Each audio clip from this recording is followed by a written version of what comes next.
My name is Hans Dessars. I'm the owner of DaVinci Energy, the owner and inventor of the Translating Shuttle Foil approach to kinetic energy harvesting. I'm a former commercial pilot. I flew fixed wing and rotor wing aircraft.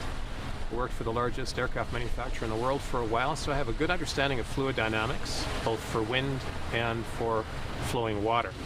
And based on that background, I've designed a process which relies on the simple sail, or foil, or wing, to harvest kinetic energy in a linear fashion by way of turning the kinetic energy into usable mechanical energy, which is essentially what a sailboat sail does. By moving across the wind, it moves the boat across the flow. That's mechanical energy. By simply tying a wire cable loop to it and moving that cable loop back and forth, similar to an old-fashioned clothesline, right. You get rotating motion at the hard points, at the pulleys. So that pulley right. then turns a generator, which makes electricity. Once you have electricity, you can put that on the grid, or you can turn it into hydrogen and ship it without losses for thousands of kilometers. The 101 on shuttle foil harvesting is simple. The ability to harvest kinetic energy is facilitated by placing large foil areas into the flow. A foil is a wing, is a sail. They're all the same, they all serve the exact same function. When you allow that sail to move across the flow in such a fashion, connected by long cable loops that keep it in place, you're allowed to take that kinetic motion, that lateral mechanical motion, which then turns wheels at either end, which then makes the electricity. You can hang those things into the flowing tides, which is bidirectional, to harvest that passing kinetic energy. So the secret of any viable kinetic energy harvesting process is the ability to place very large foil areas into the flow. The shuttle foil process allows us to put literally not only tens of thousands of square meters of foil area into the flow, potentially hundreds of thousands of square meters into the flow. And when you put that into water, the marine life immediately sees that as an artificial reef. They start to populate it. Ask any boat owner when they're scraping barnacles off the bottom of their boats, which in our case is actually good, because the more growth we have on those foils, it facilitates the kinetic energy transfer from the flow to the foils, because there's more friction there. So this is actually good for our system.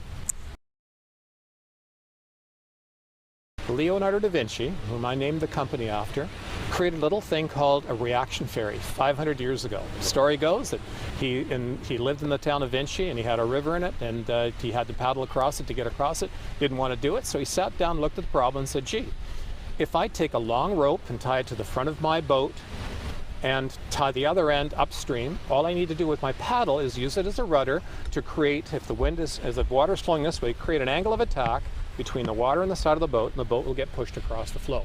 And you can do that all day long. All day long. That's exactly how reaction ferries work. Reaction ferries don't have motors. They use the current in the water to push themselves across the flow. Now, that's called physical work that they're doing. By tying a cable loop to that physical platform that goes back and forth, you're turning that pulley. That's usable mechanical energy. That is where you tie your generator to, and you can have outputs on those things like into the hundreds, potentially, several megawatts each. That's why I say we can re-engineer it, optimize the process, and have these things working large scale in a matter of a few years, not 20, 30 years by 2050. We can have these things out the door in 24 to 36 months tops. The average person needs to realize a couple of things. A, the world is awash in kinetic energy. No matter where you are, there will be wind, there will be flowing water of some sort. Kinetic energy is endless. It's as long as the sun shines, we'll have wind and we'll have precipitation, which gives us rivers. As long as the world turns, we'll have ocean currents. As long as the moon rotates around the Earth, we'll have tidal flows. All these energy sources are immense, and more importantly, they're endless. The bottom line on this whole thing is, if you have an energy source that is unlimited, that is ubiquitous, it's everywhere in the world all the time, and now we have a means of extremely cost-effectively harvesting that, namely through the shuttle foil, the various renditions, because there's a bunch of renditions of this simple process. Why on earth are we not using it? We've been using sailboats for 7,000 years. We've been using wings and propellers for hundreds of years, because they're all forms of wings, foils, or sails. that most people don't realize that in a dam, the fuel of the dam is the water that's in the reservoir. When the fuel of the dam, the water, goes through the turbines, once it goes through, it's been discarded and it goes downriver. It's no longer of any value. When you take the kinetic energy that's in the stream that is feeding the river, and you put a shuttle foil every 100 meters into it, maybe 50 meters, because water re-energizes itself very quickly, we can harvest far more energy from keeping the water flowing at grade level than damming it, flooding huge amounts of arable land, and then at huge cost, because tens of billions of dollars to build these things, and then just discarding the water after it's been used once. Again, the shuttle foil process is better on every level than any existing kinetic energy harvesting process out there, period.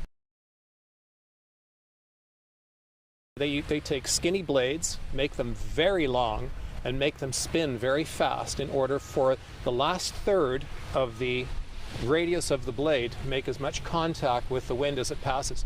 As a wind turbine, the wind gets closer and closer to the center. There's almost no, in fact, in the center, there's no harvestability at all. So most of the wind turbine's energy comes from the last 30% of the swept area. So in order to make those skinny blades harvest, they got to spin them very, very quickly. And the best wind turbines run approximately about a 40-41% efficiency.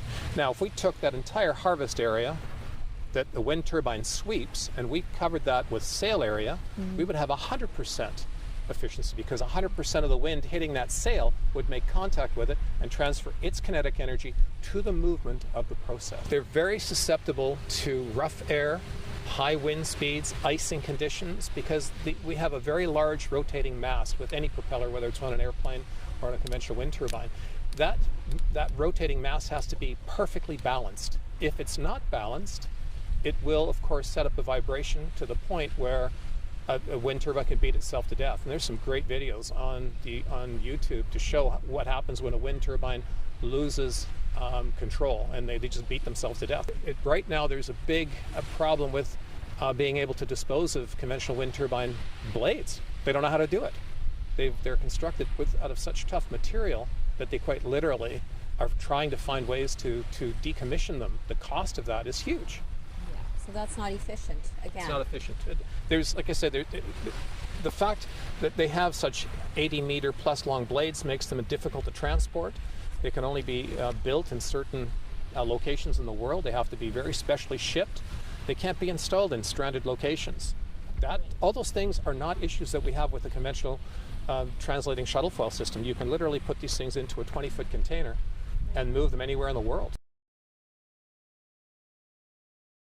Mechanical maintenance should be very low because there's very few moving parts, but what's really kind of almost beautifully elegant is shuttle foils extract kinetic energy from the air, from the wind or from the water.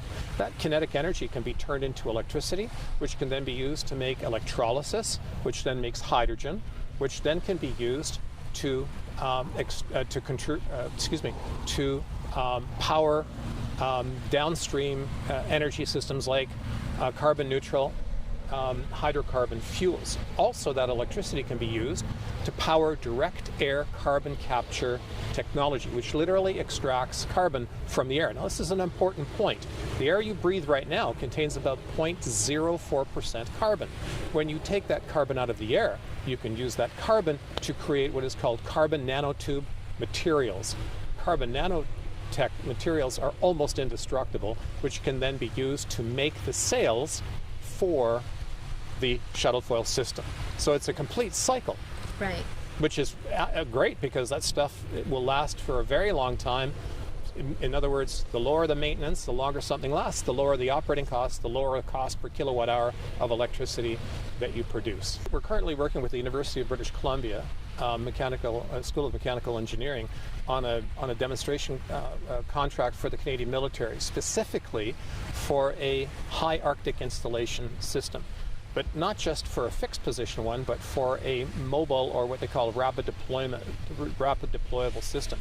Specifically because the translating shuttle foil can work in any extreme environment, including environments where they have icing conditions like they have in the Canadian Arctic. I've seen minus 66 degrees, and things don't like working at extreme temperature. So your patent? Well, our process will work at a minus 100. It'll be the only process that'll work on Mars. because it's so robust, because it doesn't have any of the mechanical leverage points that conventional wind turbines do. It's so robust, it's almost indestructible.